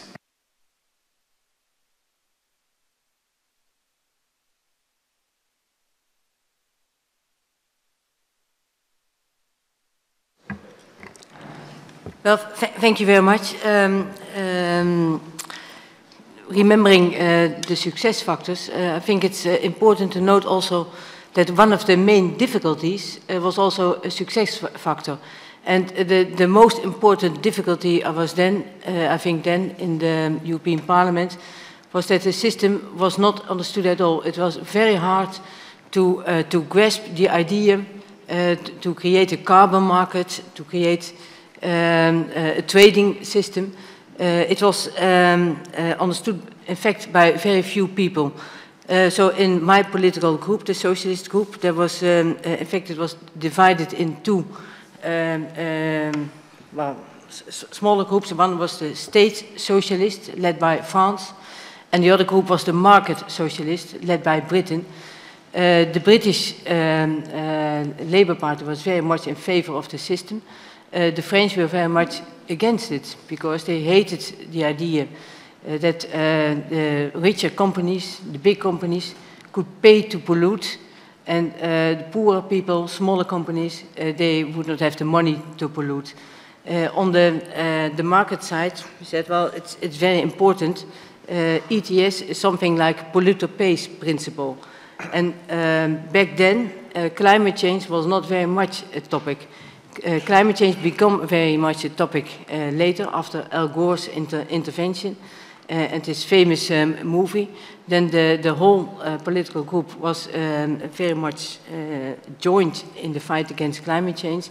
But at the first discussions in 2002, 2003, that was definitely not the case.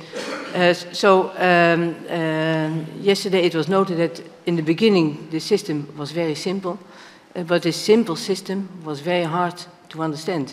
And I think it's maybe also the factor that it was not understood that it came true, because there was a lot of ideological opposition also against the idea of a market system, against giving the right to pollution to companies or people who are more rich than other people.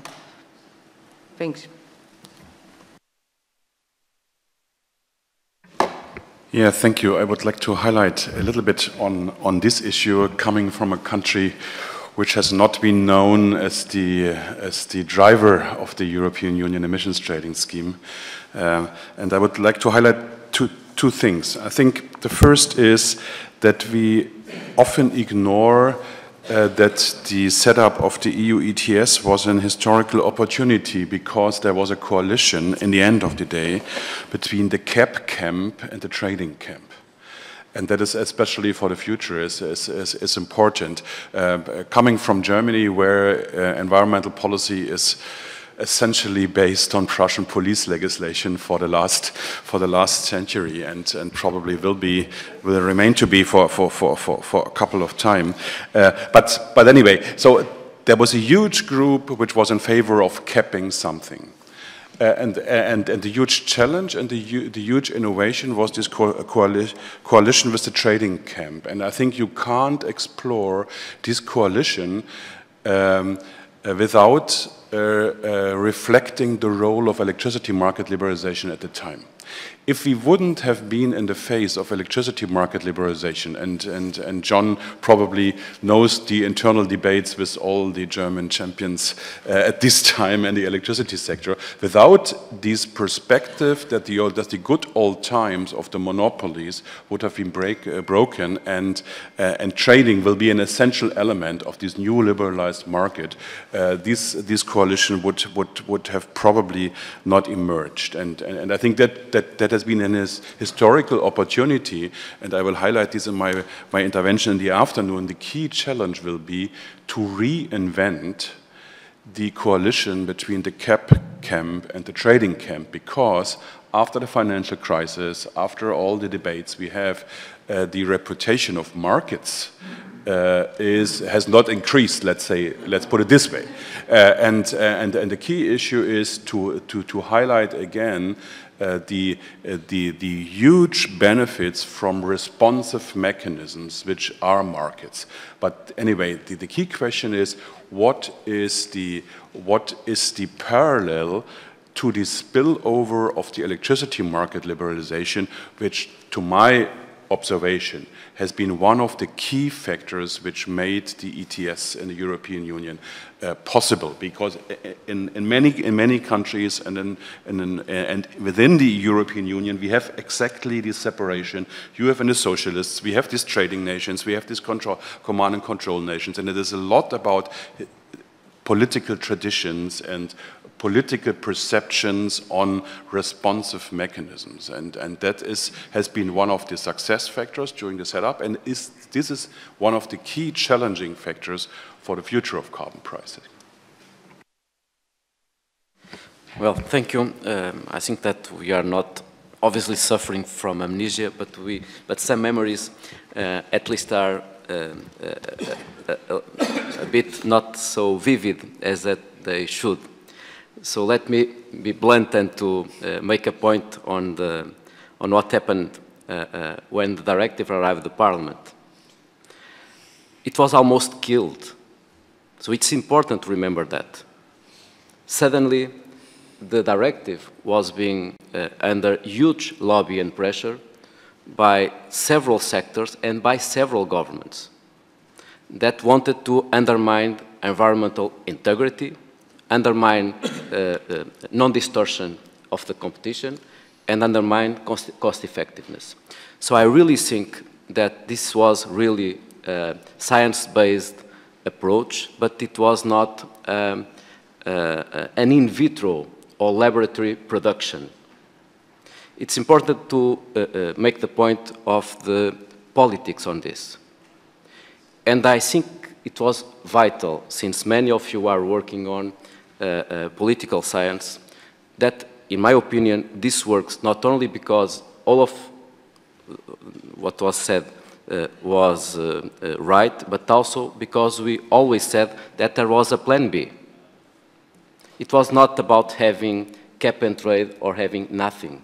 It was about having cap and trade or having taxation. So every time business sector, NGOs, governments approached the Parliament with amendments to destroy, undermine the directive, we said, okay, no worries. The day after we will have something to fulfill Kyoto. And this option will be much more strict and much more painful.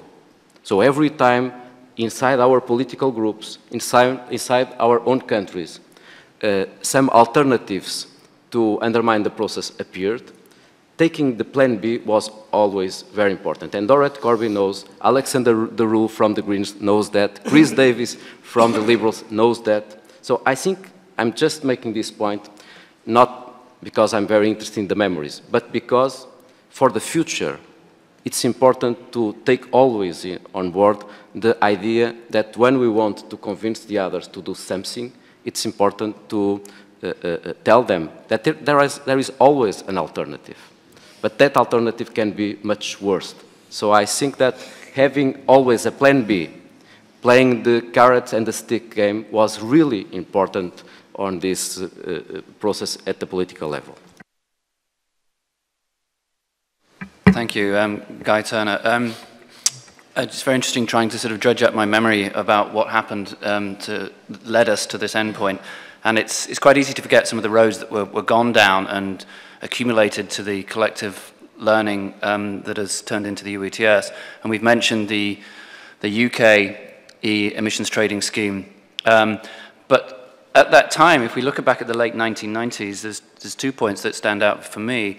One is the concept of voluntary emissions trading schemes, which were percolating around at that time. In Canada, there was the pollution emissions trading scheme, PERT. There was GERT, the greenhouse gas emissions trading scheme. The UK emissions trading scheme failed, not because it was an absolute scheme and tried to merge other schemes, it was because it was voluntary. Participation in it was voluntary. The government spent £150 million buying emission reductions from companies who could cherry pick their assets. And in each one of those cases, it is an oxymoron, a voluntary emissions trading scheme. We learned pretty quickly that you can't do things voluntarily. You need a cap, and it has to be legally enforceable. So that was an avenue which was gone down, and someone slammed it into reverse and said, this isn't actually going to work. And the other I think, source of energy that drove, in particular, the UK government's position at that time in the Blair-Brown era was the City of London. Lewis, you were probably around at that time. The emissions trading group had a very strong influence by the financial institutions and the UK government seeing the City of London as being a trading hub. If this was going to take off and become $1 trillion global market, that expertise wanted to be, at that point, resided in a source of existing talent. So we had in the UK an eye on the future, and to the extent that that influenced UK policy position and our interactions with Europe, perhaps is well remembered.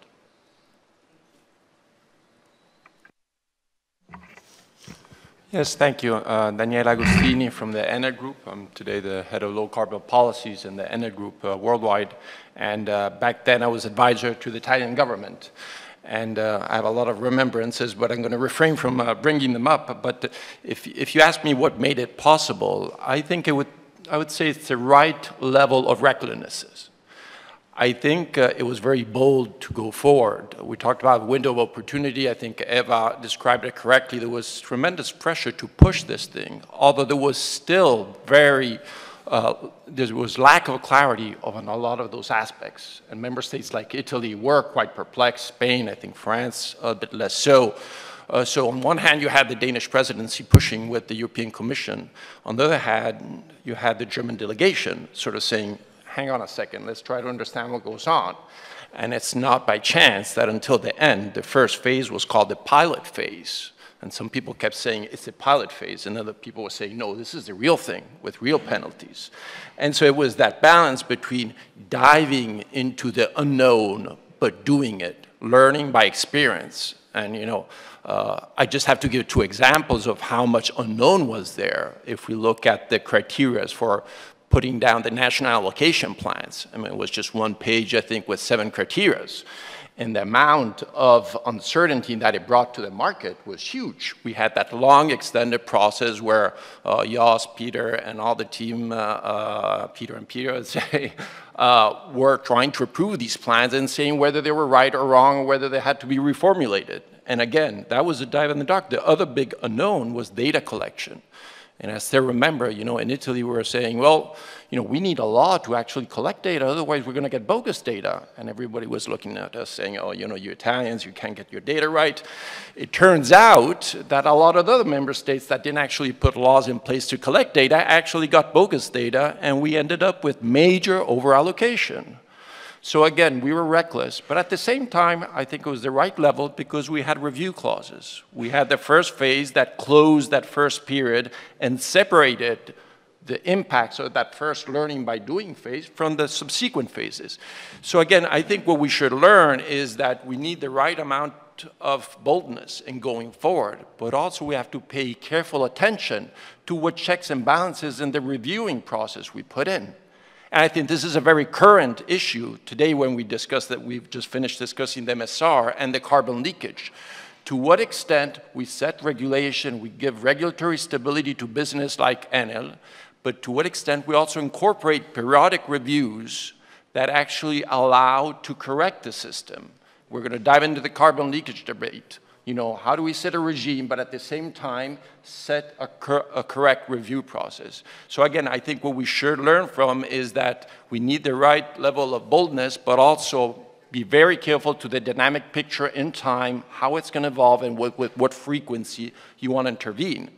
And I'll just close by just thinking back. I think, again, I'm on the board of AITA, and we were in Shanghai with the BPMR, and we were talking with the Chinese, and they were saying, well, our regulation is like 4 or 5 pages. We'll just start it off and then correct it as we go forward.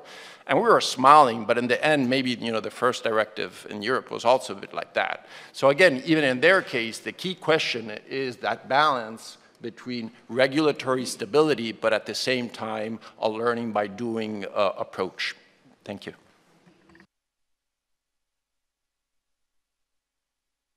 Thank you very much, Matthias Duwe. Now with Ecologic Institute, back in the early days of the ETS with Climate Action Network, together with many colleagues around the room. And if you just allow a few more, I think, added consideration, because there were so many things that resonated with me from what people were saying, and I'll just pick out 2.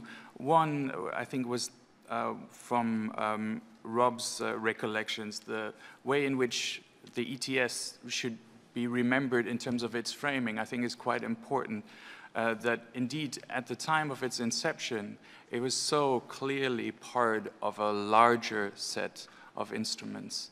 The ECCP process concluded with a conference and report, I think, before the summer of 2001, and the Renewable Energy Directive was actually adopted, I think, soon thereafter, and the ETS original proposal was published by the Commission alongside the proposal for the Kyoto ratification. So this was always embedded in a whole suite of other instruments. And I think we, of course, also saw that as being part and parcel of the package in 2007 and 2008. So the recollection of it, I think, should take that into account. And then I really like Jean-Yves' phrasing of it as a collective exploration process, because I think that really hits the early years the nail on the head. And certainly, in particular for the NGO community that Rob alluded to, I remember very clearly how it was very hard to swallow the fact that even after the adoption of the instrument, and a lot of people having gotten around to the general concept, this legislation as it was adopted didn't have targets. That was the most important thing from the civil society perspective was, so how much is this going to do bring in terms of absolute emissions reduction contribution to Kyoto, and we still did not know. And in terms of the buy-in from the broader civil society community, that was a really hard piece. Another thing that I remember just anecdotally is also, as part of that discovery process, how Felix, for example, came and tried to get civil society groups understand a concept of opportunity costs and how all this, what was all that about, and how did these windfall profits come about? At the same time, I think it was very important, and we always appreciated the opportunities for stakeholder engagement that the Commission's processes allowed. So I think the consultation that was done under the framework of the European Climate Change Programme in 2001, back again in between for the second report, and then in 2007 was quite fundamental. And I think especially the early years of implementation with the national allocation plans showed how important it was to have some external scrutiny some folks on the ground in the member states trying to follow up and scrutinize what was being put forward.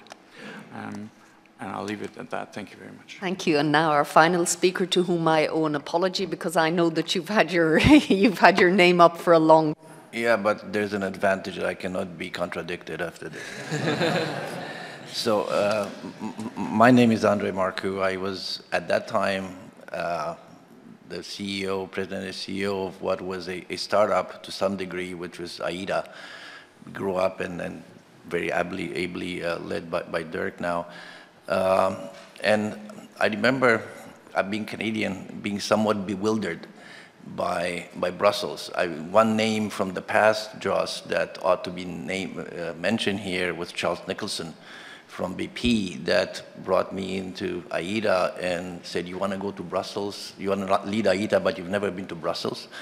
So anyway, over the years, I tried to understand how Brussels works, and I think that has a great amount of importance of what the ETS looks like and how it evolves. But I'd like to go back to why this succeeded to some degree, and I think that we went on this high where the Kyoto Protocol and the ETS was created, and then as we went into the bad economic times, I think, you know, maybe the support was not as much there. We seem to be coming back now with the Secretary General's carbon pricing initiative and so on. But I believe firmly that the reason why the ETS succeeded is because it was a coalition, as somebody referred to this, a coalition that brought together people that came out of the Rio process with supporting sustainable development and the market people. This came out, and Dirk will remember this came out, AIDA came very much out of an UNCTAD process that was, you know, at that time, Recupero was the head of UNCTAD. So there's a lot of international support for emission trading. Emission trading was being seen as an international great leveler of the playing field. The Canadians were very gung-ho to do it.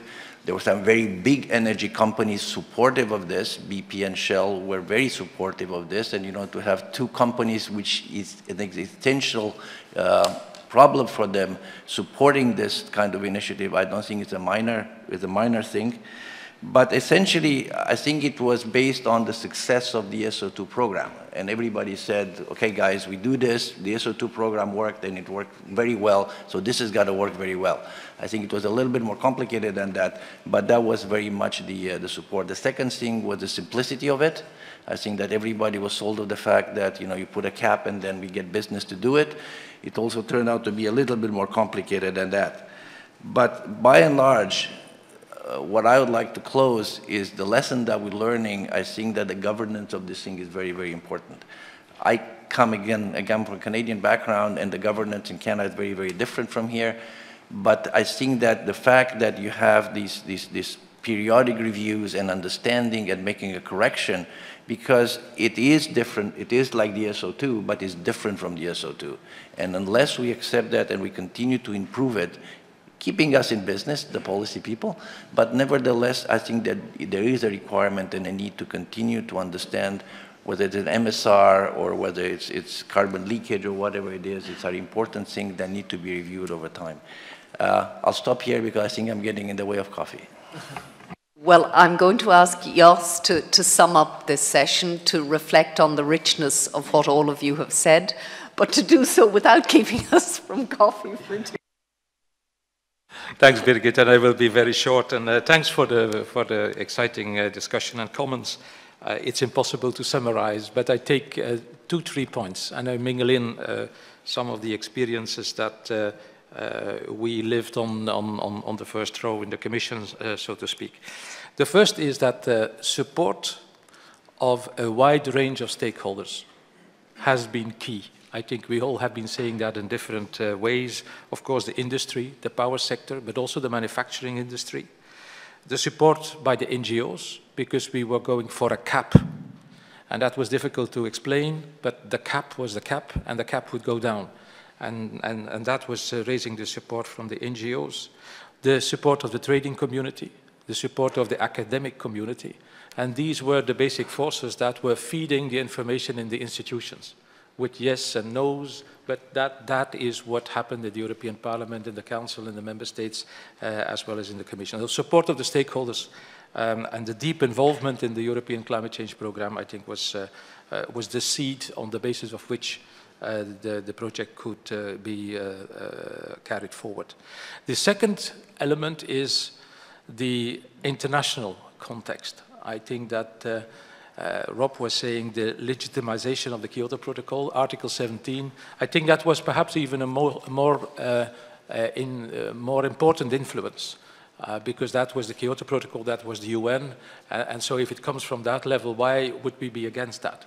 And then we were looking for all possible examples, and of course the sulfur trading scheme, the UK scheme, the schemes that industry was doing internally, and we hated the voluntary schemes because we never believed that without a strict frame you could do it. But we were very eager to learn from others and very cautious, and that's why the first phase was called the learning by doing phase, because we knew that things can go wrong, and I think along the way we exercised that updating and reviewing and mending the fences where it was necessary. That brings me to my third and final point. We have been compromising on design options, and perhaps the two most important compromises were the limited auctioning and also the significant role of the member states. The national allocation plans, it got almost out of hand. And I think these were very important concessions that we had to do, that we could remedy later. Thank you very much. And now we go to the lower lodges. So turn right up the steps, out to the cloister for coffee. Thank all of our speakers and all of you who've intervened this morning for what was a very rich discussion on why this policy instrument flew. So I look forward to the rest, excuse me, of the debate this afternoon. Thank you all very much.